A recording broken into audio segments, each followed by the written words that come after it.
तो भैया हरो सभी जनों के लाने भगवान सिंह लोधी अनुरागी की दो ही हाथ जोड़कर राम राम पहुंच जावे। बड़ी खुशी की बात है, बड़ी प्रसन्नता की बात है कि आप सब जनों को अथाई की बातें पसंद आ रही।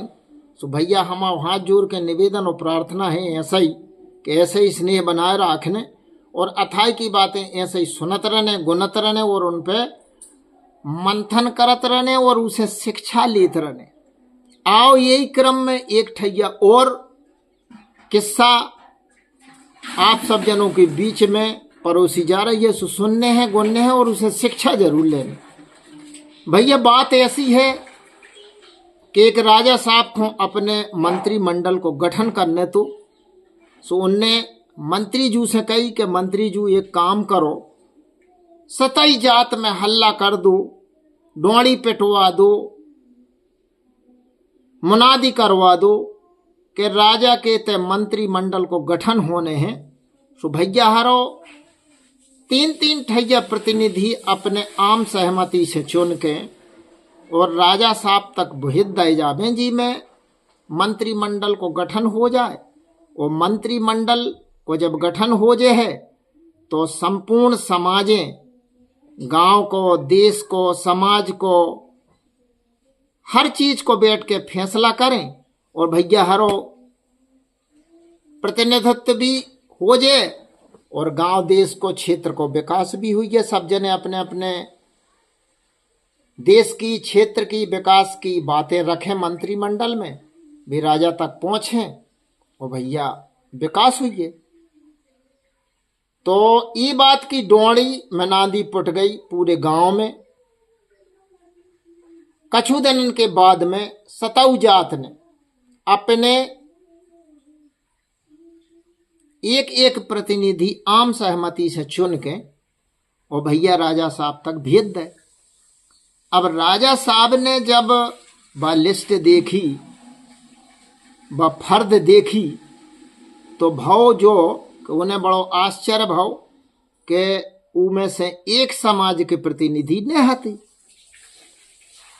मंत्री जी हो बोलाओ, राजा साहब ने पूछी के काय मंत्री जी ई में जे एक समाज के प्रतिनिधि नहीं है, का कारण है? मंत्री जी कल राजा साहब खूब प्रयास कर लो, सब कछु हो गो, लेकिन उस समाज के आदमी तीन ठैया आदमों को चयन कर ही नहीं पा रहे। 20 है, 20 कह रहे हमें जाने, हमें जाने, हमें जाने। तो राजा साहब को बड़ो आश्चर्य भाव। कल तो मंत्री जी जो बताओ कि इनको चयन कैसे हुई है। मंत्री जी पहले से होशियार रहते, बेई राजा हो, महाराजा हो, चलाउते, बेई बुद्धि अकल देते।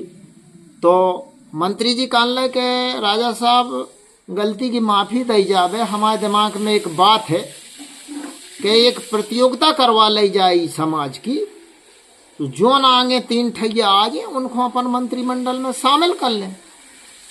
राजा साहब को बात जम गई। लो भैया, राजा साहब ने आदेश कर दो कि जोनी समाज के आदमों को चयन मंत्रिमंडल के लाने नहीं हो पाओ, उसकी एक प्रतियोगिता होने। अब मंत्री जी से पूछी गई कि मंत्री जी जो बताओ कि प्रतियोगिता कौन सी होने। मंत्री जी कहने के राजा साहब जो नु अपनो बड़ो तला है, बड़े तला में 13 की प्रतियोगिता रख दो। जोन तीन ठैया तैर पैर के जल्दी आगे निकर के पार में लग जाए, वो नहीं हो अपन मंत्री बना दे। अभी कही जा भी बात सही है यार। लो भैया उस समाज को बता दो गो कि फलानी तारीख को फलाने तालाब पे 13 की प्रतियोगिता होने और जोन तैर पैर के सबसे पहले पहुंचे उनको मंत्रिमंडल में शामिल कर लोगे। लो भैया उदना आओ, 13 की प्रतियोगिता भाई।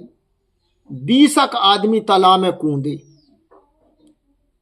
और 13 पैर चालू भाव, लेकिन जोन 3 आदमी सबसे पहले आगे लगबे बारी हती, तो जोन पछारे हती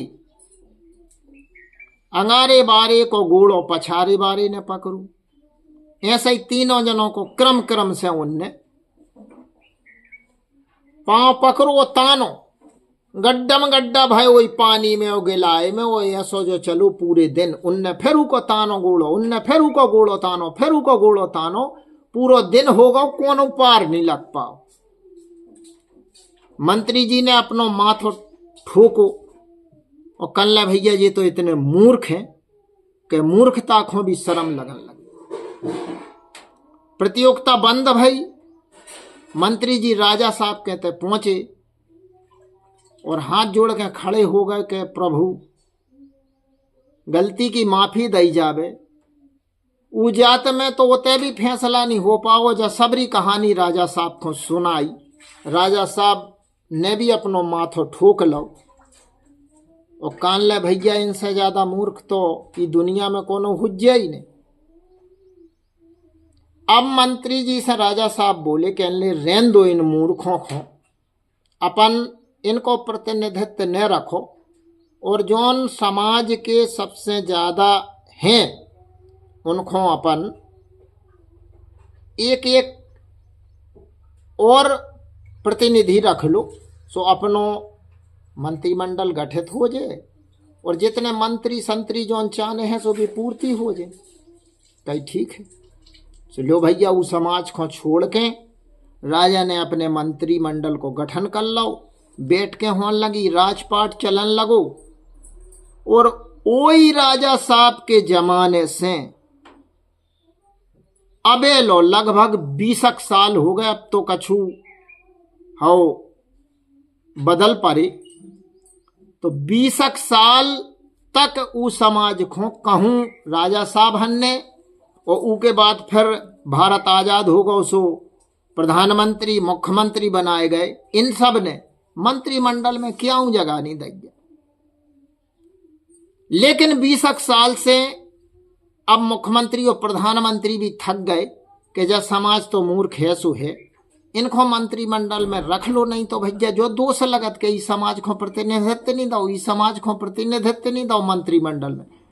सो उनने आपस में एक सलाह मशवरा कर लो कि इन समाजों को प्रतिनिधित्व तो दियो लेकिन कोनो महत्वपूर्ण जवाबदारी न दियो।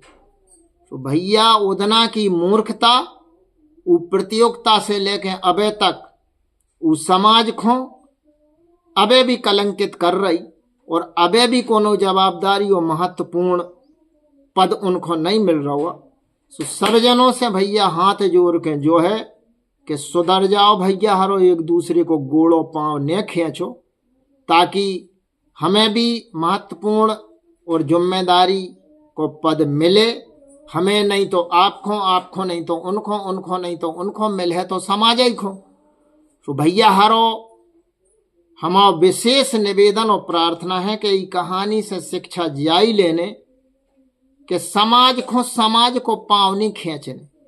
काहे कि अगर कुलरिया में पेड़े को बेंट, लकड़िया को बेंट न डरे तो रूख कट नहीं सकत। इस भैया हरो सबसे गुजारिश है, प्रार्थना है कि ये कहानी से शिक्षा जाई लेने कि हमें एक दूसरे को गोड़ो नहीं खींचने।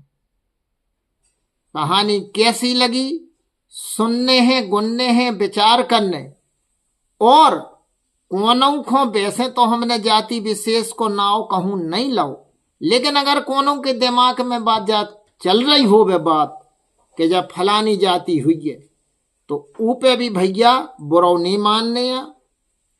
हाँ, अगर समझ में आए कि जब जाति फलानी हुई है तो भैया अपने आप में सुधार जरूर करने और अपन को समाज को आगे बढ़ाने और जवाबदारी पूर्ण पद पे रह के समाज को, देश को, क्षेत्र को, गांव को, जिला को चहुमुखी विकास करने को प्रण ठानने।